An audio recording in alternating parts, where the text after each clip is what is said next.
This is the story of a man named Stanley.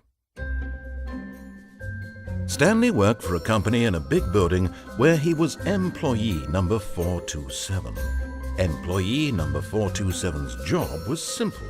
He sat at his desk in room 427 and he pushed buttons on a keyboard. Orders came to him through a monitor on his desk, telling him what buttons to push, how long to push them, and in what order. This is what employee 427 did every day of every month of every year.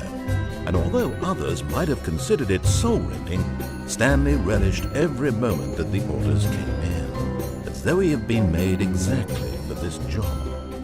And Stanley was happy. And then one day, something very peculiar happened.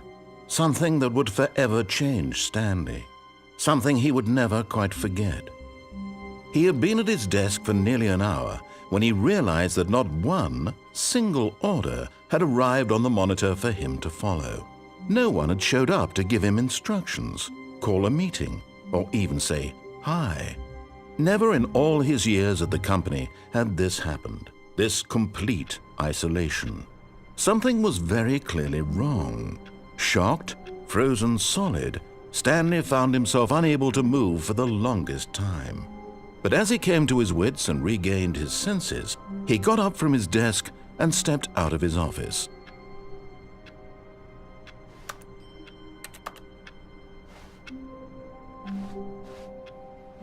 All of his co-workers were gone.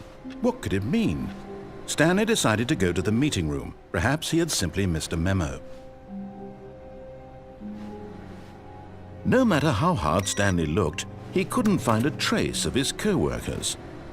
Stanley went around touching every little thing in the office, but it didn't make a single difference, nor did it advance the story in any way.